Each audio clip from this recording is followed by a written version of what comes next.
Selamat sore pemirsa, Kabar Merah Putih edisi Kamis 26 Juni 2025 hadir menjumpai Anda tentunya dengan sejumlah kabar penting dan menarik seputar kebijakan Presiden Prabowo Subianto dan jajaran kabinetnya. Saya Shena Damayana, selama 1 jam ke depan akan menemani Anda. Dan pemirsa, inilah Kabar Merah Putih selengkapnya hanya untuk Anda.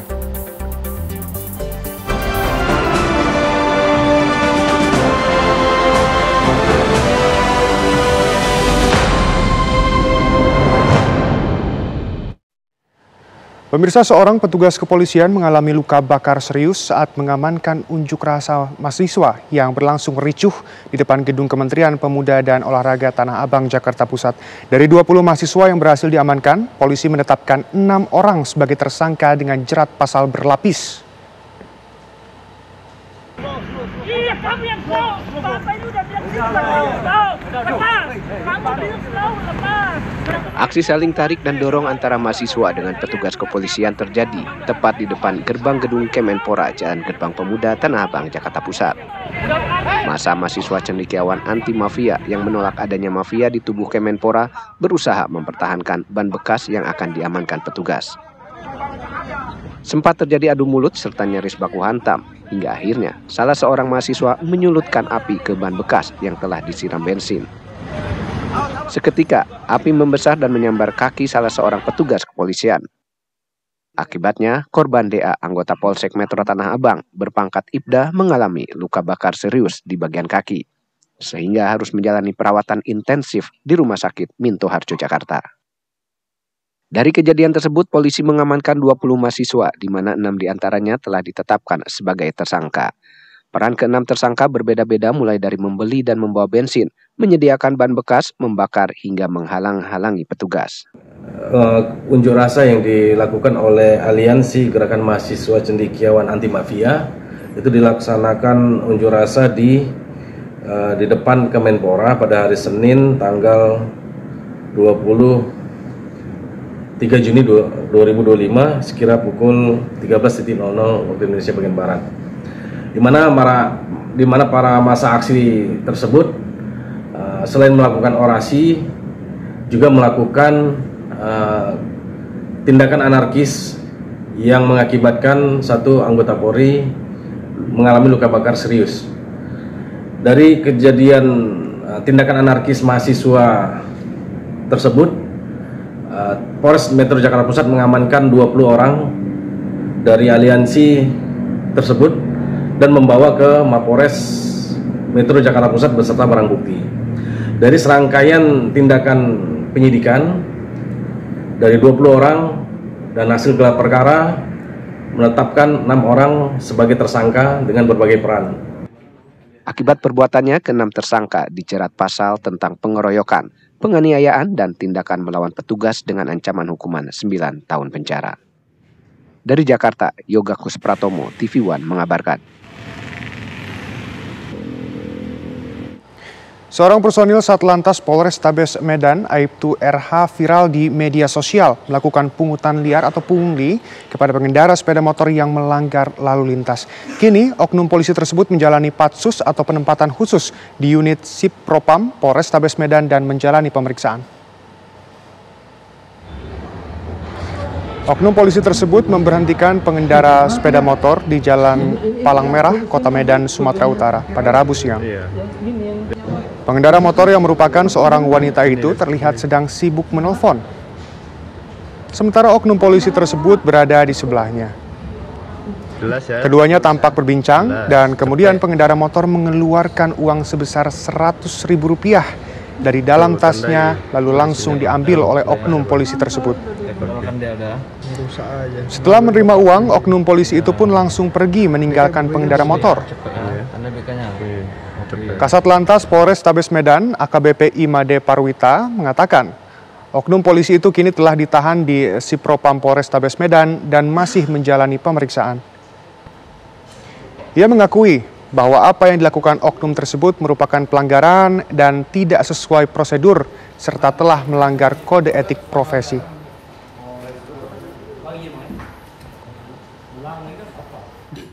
Didikan oleh yang bersangkutan, tapi tidak dilakukan penegakan hukum secara profesional. Ya, seharusnya kalau memang dia melakukan penegakan hukum, dia turun dari kendaraan, dia menghentikan orang tersebut, dia melakukan pemeriksaan, baik itu surat-surat maupun kelengkapan lainnya terkait masalah kendaraannya.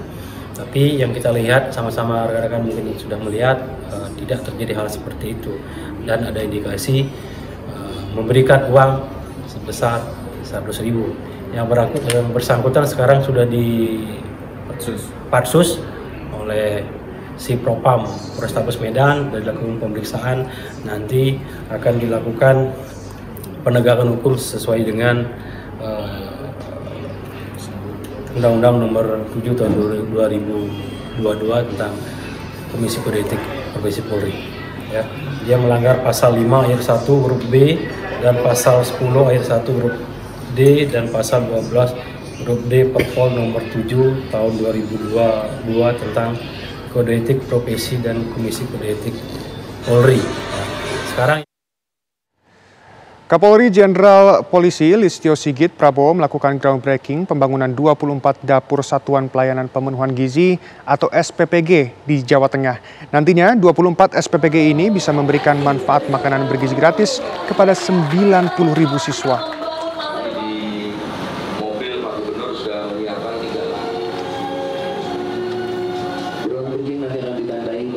Dengan mengucap Bismillahirrahmanirrahim, groundbreaking dimulai. Yang pertama oleh beliau, Bapak Kapolri. Pembangunan 24 SPPG ini akan berjalan selama 3 bulan ke depan. Setelah 24 dapur SPPG terbangun dan berjalan, Polri akan melakukan evaluasi secara kontinu.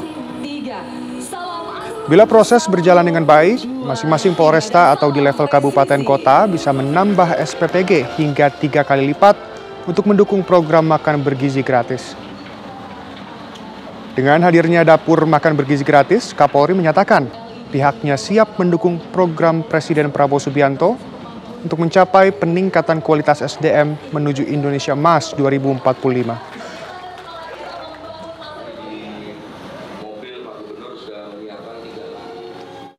Program SPPG dalam rangka mendukung program makan bergizi gratis untuk meningkatkan kualitas gizi bagi anak-anak kita mulai dari TK, SD, SMP sampai dengan level SMA betul-betul bisa terhubung dalam rangka mempersiapkan kualitas sumber daya manusia kita untuk menghadapi Indonesia Emas 2045. Pemirsa, guna mendorong perkembangan energi baru dan terbarukan, pemerintah bersama pihak swasta meresmikan puluhan proyek energi baru dan terbarukan di sejumlah provinsi. Sebagai bagian dari upaya transisi energi nasional.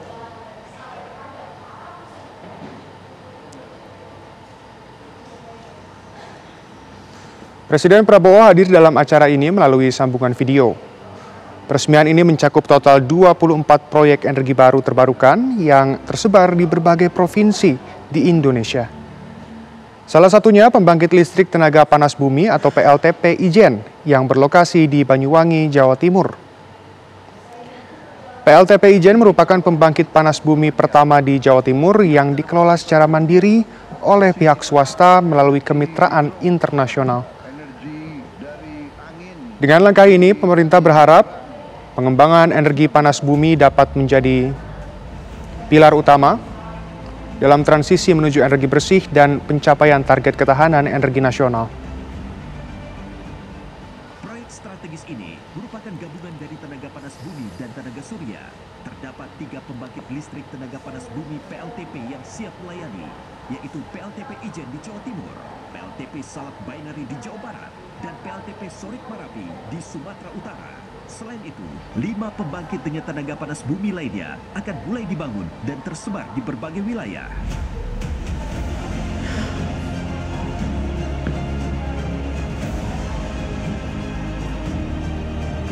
Indonesia menjadi negara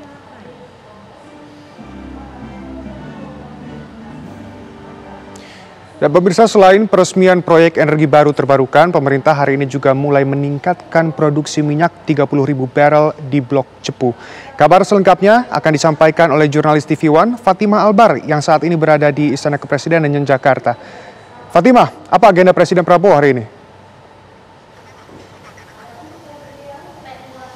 Ya, Shena dan juga pemirsa, setelah beberapa waktu lalu Presiden Prabowo Subianto melakukan kunjungan kenegaraan di Rusia. Kemarin sudah tiba di Indonesia dan sudah melangsungkan sejumlah kegiatan kunjungan kerja di berbagai daerah.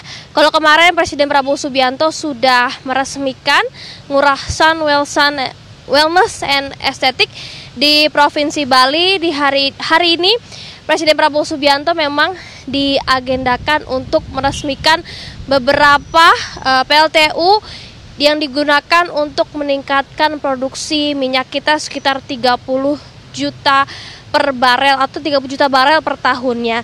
Namun memang mengingat ada beberapa titik, yaitu ada di Bojonegoro dan di Bondowoso.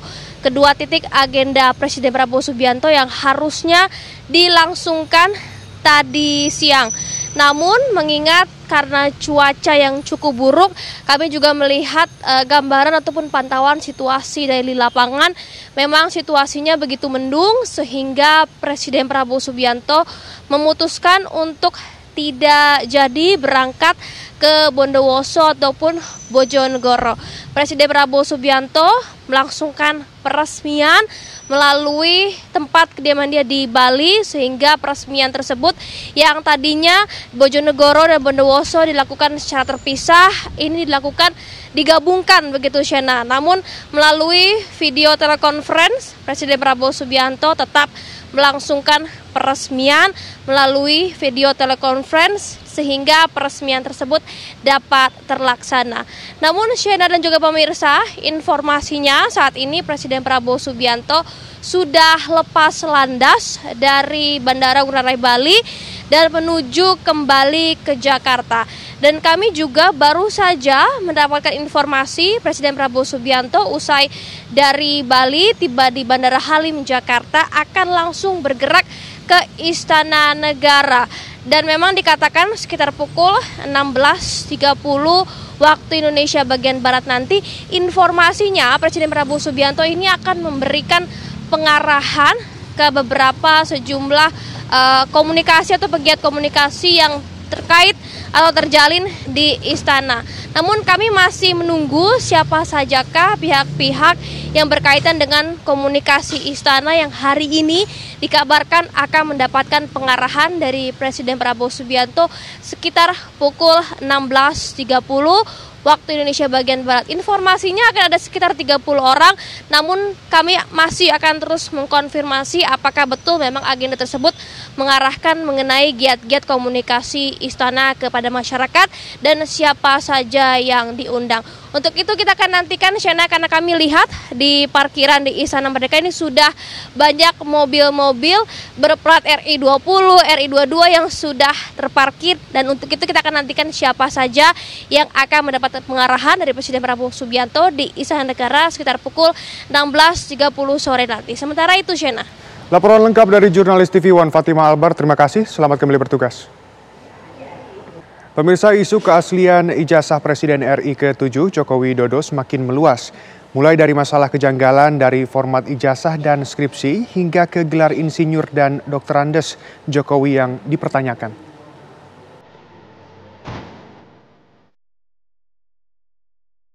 Kecurigaan tim penggugat Joko Widodo membesar setelah beredar salah satu foto Jokowi bergelar doktorandus saat Jokowi menjabat sebagai wali kota Solo berkunjung ke PT Sritex di Sukoharjo pada 2006. Menanggapi hal ini, tim advokasi anti kriminalisasi akademis dan aktivis Syamsir Jalil merasa permasalahan ini bisa segera diselesaikan asalkan ijazah asli Jokowi ditampilkan ke publik. Dan memang selagi awal kalau ijazahnya sendiri tidak betul-betul ditujukan gitu ya ke masyarakat, dalam arti di sini adalah masyarakat, ya udah itu kan maksudnya sudah selesai juga sebenarnya. Sehingga kalaupun beralih ke masalah dokterandes di Solo itu ya itu kan bisa berkembang di masyarakat sendiri kan sebenarnya. Dan itu jejak digital itu kan tidak bisa dihilangkan kan. Saya pikir ya ini akan bisa berlanjut terus. Sedangkan yang ijazah yang diduga palsu oleh tim kami itu ya ini kalau sebelum sampai itu clear ijazahnya itu akan kemana-mana seperti juga yang disampaikan tadi. Sejalan dengan hal itu, analis politik Universitas Bung Karno Jakarta, Pani Syarwi Caniago, merasa masalah ijazah hingga gelar yang melibatkan Jokowi merupakan aib bagi negara. Saya lihat ini jadi aib bagi negara kita, sampai kapanpun jadi aib. Aibnya adalah aib bagi UGM, aib bagi negara kita, aib bagi kita. Ya. Jadi ini menurut kalau kita sudah bicara aib, ya udah sih kita kubur semua aja, udah selesai. Baik. Di sisi lain, Ketua Umum Solidaritas Merah Putih dan relawan Jokowi, Sylvester Matutina, merasa pihaknya tidak perlu menunjukkan data pribadi ke publik, kecuali untuk kepentingan hukum di pengadilan. Tidak ada satupun undang-undang di Republik Indonesia yang mengharuskan Pak Jokowi atau siapapun di Republik ini untuk mengungkap data-data pribadinya. Itu harus fix dulu. Kita bernegara berdasarkan hukum, kita warga negara yang baik, kita patuhi hukum. Baik, Bang. Intinya itu. Sudah clear berarti ya, kalau menurut Pak Jokowi tidak perlu ada pembuktian kepada masyarakat luas. Kan yang bikin masalah kan mereka-mereka yang memburu ini dari berapa tahun lalu. Harusnya Anda menuduh orang mempunyai ijazah palsu, Anda udah pegang dulu. Ijazah palsunya mana atau ijazah aslinya. Kalau enggak, Anda sendiri akan dijerat pidana. Baik. Menanggapi hal ini, Komisi Pemilihan Umum Kota Solo mengatakan dokumen pendidikan yang diserahkan Jokowi saat mendaftar sebagai calon wali kota berasal dari Universitas Gadjah Mada Yogyakarta dengan status gelar insinyur, bukan doktorandus.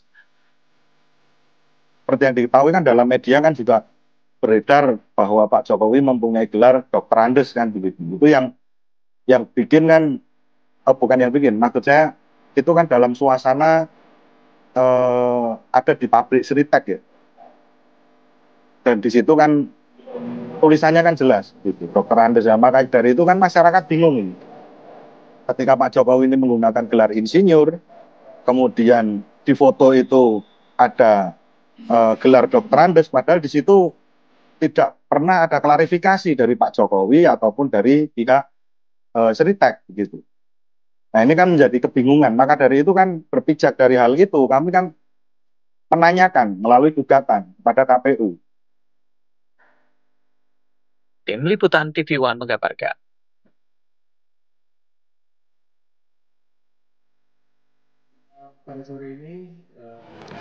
Memasuki hari terakhir, apel retret gelombang kedua kepala daerah di kampus IPDN Jatinangor, Kabupaten Sumedang, Jawa Barat digelar berbeda. Apel kali ini juga diikuti oleh ratusan peraja IPDN yang merupakan peraja asal para kepala daerah peserta retret berasal. Para kepala daerah dipertemukan dengan peraja IPDN asal daerah masing-masing agar dapat memberikan motivasi, membuka ruang komunikasi, serta memberikan bimbingan dan berbagi pengalaman. Sementara seragam Pol PP yang dikenakan pada apel terakhir retret kepala daerah, ini sebagai simbol ketegasan terhadap aturan Perda, khususnya dalam rangka menertibkan ormas yang menjurus ke arah kriminal.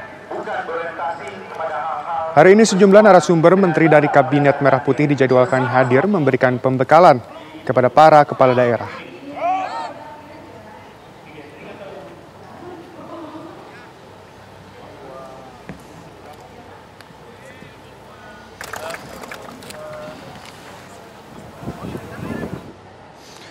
Lalu apa saja materi terakhir dalam retret hari terakhir dan bagaimana persiapan menjelang penutupan retret kepala daerah gelombang kedua? Kita bergabung dengan jurnalis TV One Virgi Dainas di Sumedang, Jawa Barat. Virgi, apa yang membedakan dari retret hari terakhir ini? Ya, selamat sore Shena dan juga pemirsa. Bahwasannya benar sekali bahwa hari ini merupakan hari terakhir dari pagelaran retret kedua gelombang kedua di IPDN Jatinangor, Jawa Barat.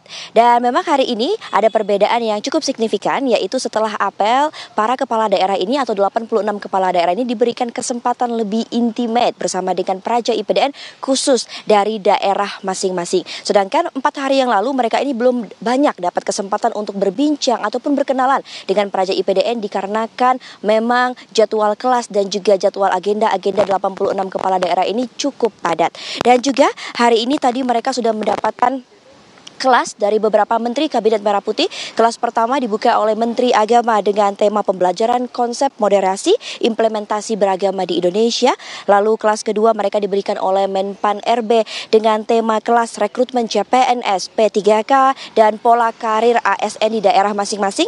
Lalu tadi baru saja selesai diberikan kelas oleh Menteri Kesehatan dengan tema investasi pelayanan kesehatan primer. Dan saat ini masih berlanjut, kelas selanjutnya ini diberikan oleh 2 kepala kantor komunikasi kepresidenan dan juga kepala staf kepresidenan. Setelah ini masih ada 1 kelas lagi, yaitu dari Menteri Perumahan dan Kawasan Permukiman, tapi nanti kami akan mengkonfirmasi apakah Menteri PKP ini akan hadir. Dan setelah nanti kelas terakhir, mereka ini akan langsung masuk ke lapangan Praja IPDN untuk sama-sama kita menyaksikan pagelaran parade Manggala untuk persembahan penutupan bagi 86 kepala daerah ini dan juga pemberian PIN kehormatan bagi 86 kepala daerah ini. Sejauh ini kami akan akumulasikan sedikit bahwa 86 kepala daerah ini memiliki posisi tertinggi, yaitu ada 3 gubernur, 1 harus absen karena harus pulang ke Papua Pegunungan dengan agenda keluarga.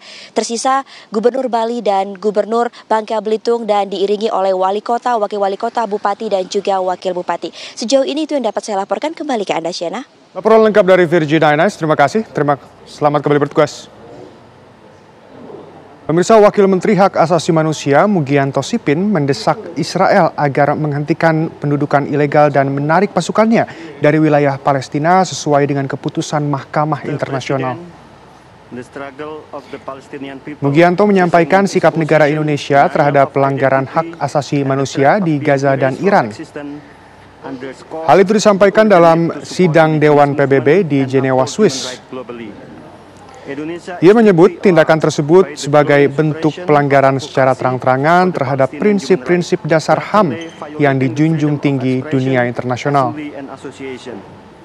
This trend further undermines the rights of minorities to advocate for the dignity and justice.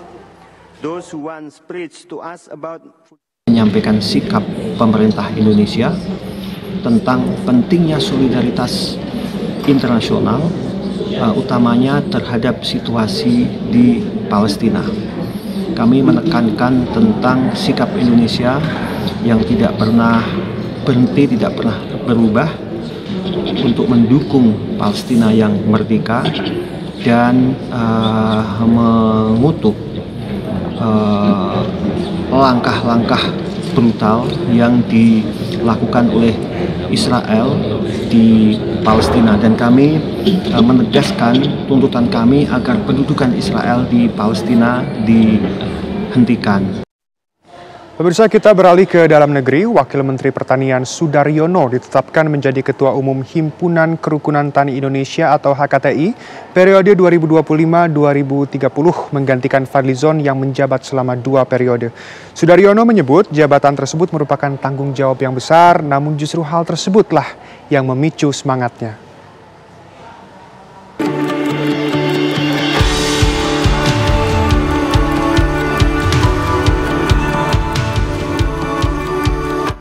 Munas ke-10 dan Kongres Tani ke-9 Himpunan Kerukunan Tani Indonesia HKTI berlangsung sejak 24 Juni hingga 26 Juni 2025 di Auditorium Kementerian Pertanian Jakarta. Bertema HKTI mewujudkan pertanian modern dan struktur pedesaan maju.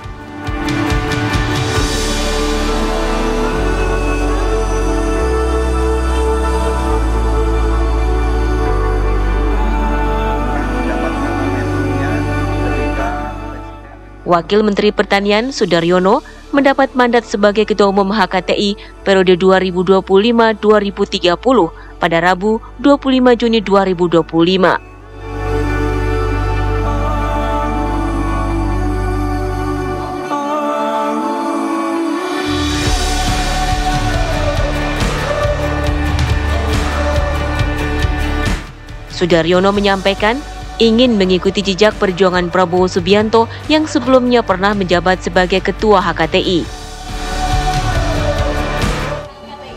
Ya, jadi kan swasembada itu kan sudah menjadi target dari Presiden ya. Kemudian sudah diperintahkan ke Pak Mentan, Pak Amran, dan ini kan sudah banyak pihak terlibat di situ. Ada Kementerian Pertanian itu sendiri dari mulai pusat sampai balai sampai manapun, termasuk dinas, ya termasuk kepala daerah, termasuk juga TNI dan Polri juga terlibat di situ. Nah tentu saja HKTI ini kan organisasi yang legendaris, sudah 52 tahun, ya 52 tahun, 1973 dibentuk. Dulu HKTI ini adalah bagian langsung, jadi menteri sama dengan ketua HKTI zaman Orde Baru. Nah kemudian setelah reformasi ini jadi terpisah, HKTI lebih fokus banyak ke advokasi petani, which is itu bagus.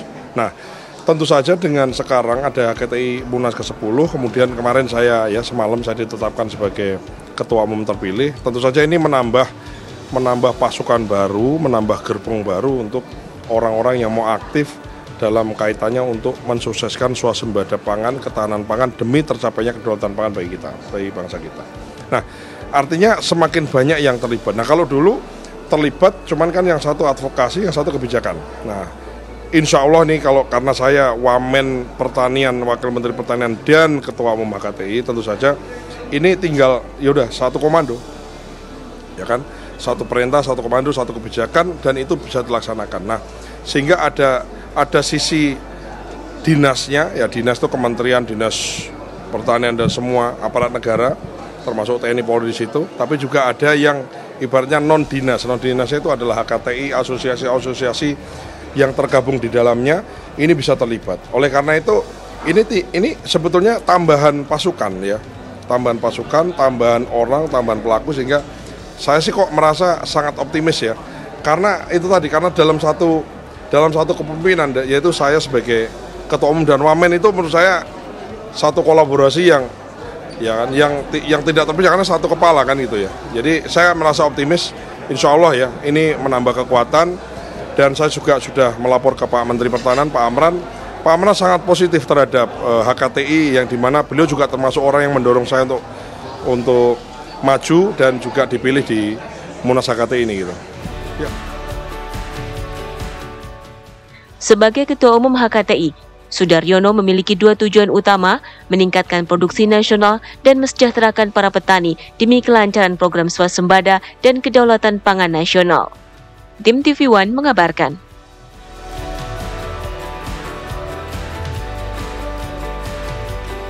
Pemirsa, Wakil Menteri Koperasi sekaligus Koordinator Ketua Pelaksanaan Harian Satgas Percepatan Pembentukan Koperasi Merah Putih, Ferry Juliantono, berdiskusi dengan Rektor ITB membahas program makan bergizi gratis dan Koperasi Desa Kelurahan Merah Putih. Pembentukan Kopdes ini. Dalam diskusi itu dibahas rencana dukungan koperasi keluarga pegawai ITB dalam program makan bergizi gratis dan Koperasi Merah Putih. Koperasi keluarga pegawai ITB akan membantu pengembangan ekosistem digital Koperasi Merah Putih. Dan kepala desa itu kita kurangi hegemoninya, kita buat juklak kepala desa itu di Kopdes. Presiden Prabowo Subianto meresmikan kawasan ekonomi khusus dan juga Rumah Sakit Bali Internasional di Sanur, Bali.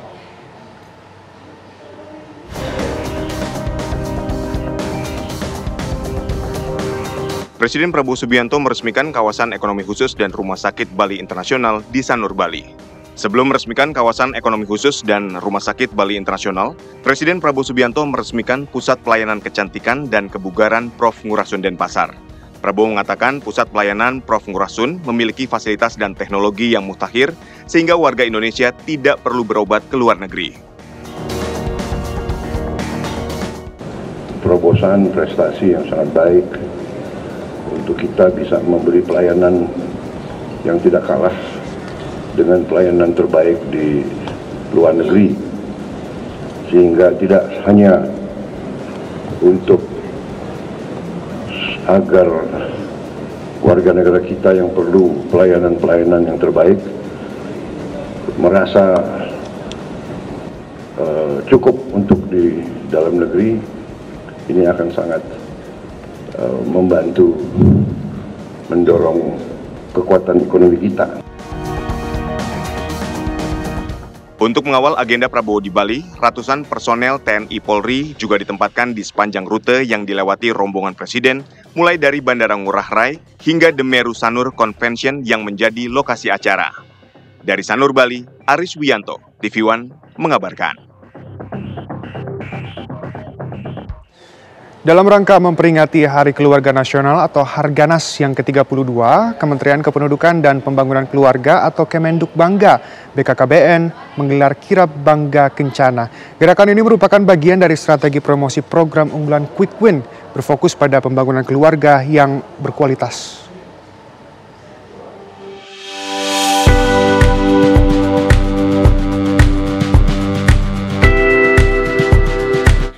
Usai menempuh perjalanan dan estafet panjang, para peserta kirap akhirnya tiba di kantor pusat Kemenduk Bangga BKKBN di Halim Perdana Kusuma, Jakarta Timur. Mereka disambut langsung oleh Menteri Kependudukan dan Keluarga Berencana Bapak Wihaji, Wakil Menteri Ratu Ayu Isyana Bagus Oka, serta sejumlah mitra kerja dan pejabat ASN Kemenduk Bangga.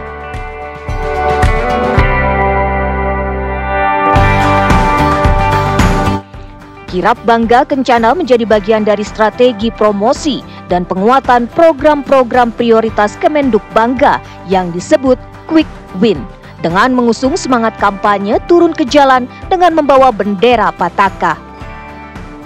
Dalam kirap ini sejumlah bendera Pataka diarak melintasi seluruh Indonesia secara estafet, dimulai dari Sabang hingga Merauke.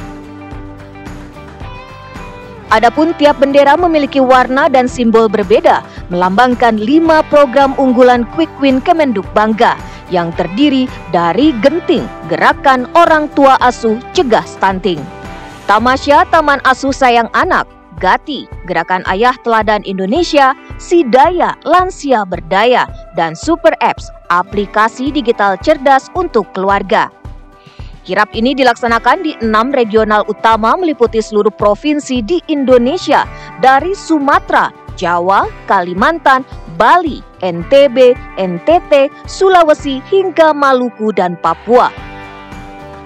Menurut Menteri Kependudukan dan Pembangunan Keluarga Wihaji, setiap daerah penyuluhan memiliki problem dan penyelesaian yang berbeda, sehingga Kemenduk Bangga menekankan pada penyelesaian masalah yang sifatnya regional.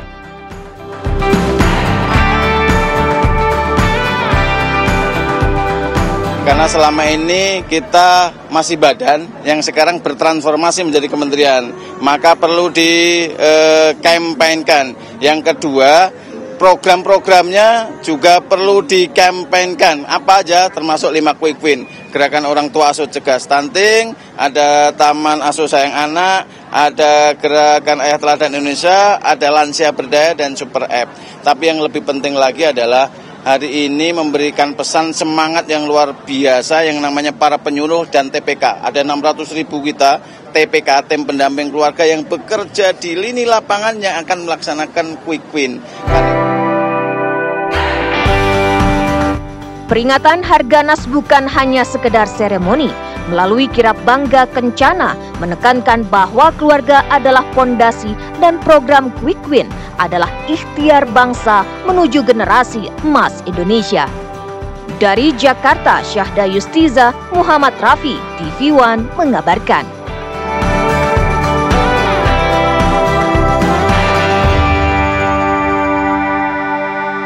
Pemirsa, Gubernur DKI Jakarta Pramono Anung menghadiri kegiatan bakti sosial yang digelar di daerah Kelapa Gading, Jakarta. Pramono mengapresiasi warga RW 7 Kelapa Gading yang menyelenggarakan bakti sosial, mulai dari sunatan massal hingga memberangkatkan umroh secara gratis. Kegiatan bakti sosial ini diselenggarakan dalam rangka merayakan Hari Ulang Tahun DKI Jakarta. Menurut Pramono, bantuan yang diberikan kepada warga sejalan dengan program yang sedang diupayakan oleh pemerintah Provinsi DKI Jakarta. Pramono juga menyoroti bahwa untuk mengatasi persoalan di Jakarta perlu adanya semangat kerjasama dan gotong royong.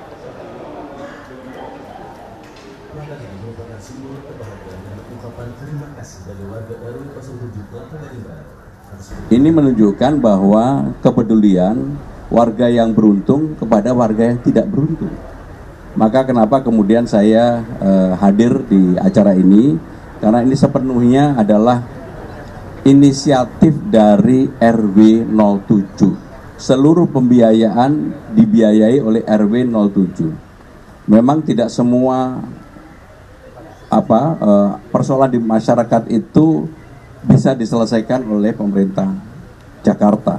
Sehingga kalau kemudian ada warga masyarakat yang hadir tampil membantu seperti ini, saya sungguh bergembira. Sekali lagi Pak Bayu dan teman-teman sekalian, kami menyampaikan terima kasih. Dan kalau tahun depan betul-betul bisa umrohnya 20, kemudian sunatannya 100, saya akan datang kembali. Pemerintah serius menyiapkan pendidikan yang inklusif dan setara bagi anak-anak dari keluarga miskin ekstrim. Diskusi membahas penyelenggaraan sekolah rakyat dihadiri para redaktur senior sejumlah media massa termasuk TV One. Sekolah rakyat akan diperuntukkan bagi anak-anak dari keluarga miskin ekstrim. Tingkatannya dari mulai SD hingga SMA. Selain gratis, siswa sekolah rakyat juga akan mendapat dukungan penunjang lain termasuk uang saku. Dalam diskusi redaksi yang digelar Komdigi di Jakarta, Wakil Menteri Sosial Agus Jabo menegaskan peran penting sekolah rakyat sebagai ikhtiar negara memutus rantai kemiskinan melalui jalur pendidikan. Ini merupakan bentuk komitmen Presiden agar akses pendidikan bisa merata menjangkau kelompok masyarakat miskin ekstrim.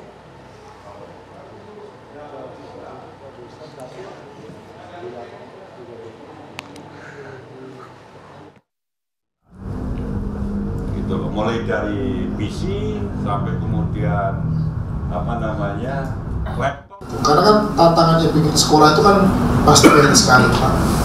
Tadi Bapak sudah jelaskan soal beberapa titik di 100 sekolah pertama ini, tapi kan nanti ke depan pasti keluar. Nah, 3T.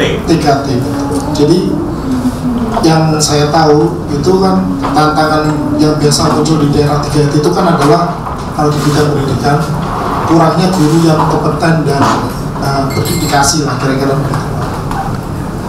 Jadi pertanyaannya mungkin sederhananya, ini dari mana Pak kira-kira nanti tenaga pengajar? Yang lebih matang lagi konsep anggaran yang paling efektif seperti apa nanti di Satgas itu ada Satgas Anggaran yang digawangi oleh Kemenku ya. Memang kita belum laporan akhir Pak. Sekarang ini hari ini sedang proses rekrutmen kepala sekolah yang masih kurang, termasuk itu loh. Jadi nanti sebelum tanggal 30 Juni semua akan kita update dan Pak Menteri sudah berjanji nanti akan press release kesiapannya seperti apa, sarana prasarananya, siswanya, termasuk mebel. Karena itu butuh bangku, butuh meja dan alat-alat pendidikannya itu Presiden minta digital. Gitu loh, mulai dari PC sampai kemudian laptop mungkin gitu loh ya. Kurikulumnya juga berbeda dengan kurikulum sekolah biasa. Pemirsa, Menteri Perlindungan Pekerja Migran Indonesia Abdul Qadir Karding resmikan 3 desa di Kabupaten Wonosobo, Jawa Tengah sebagai desa migran emas yang diproyeksikan menjadi model migrasi pekerja yang aman, legal dan berdampak langsung terhadap ekonomi desa. 3 desa tersebut adalah Desa Jelamprang, Desa Kuripan, dan Desa Margosari.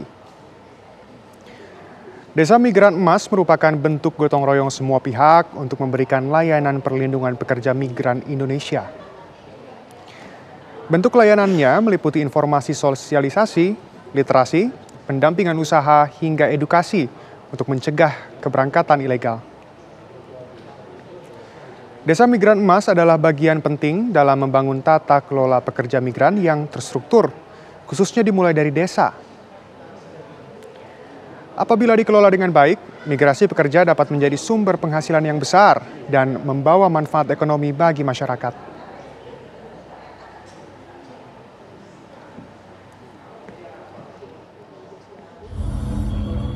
Pak Menteri kepada ketiga kepala desa dan kita lanjutkan dengan foto bersama yang tadi telah membacakan ikrar. Dan pemirsa, kabar tersebut sekaligus menutup jumpa kita hari ini. Esok Kabar Merah Putih akan kembali di waktu yang sama. Dan jangan beranjak dulu pemirsa, karena sesaat lagi Anda dapat menyaksikan program Berita Utama Kriminal.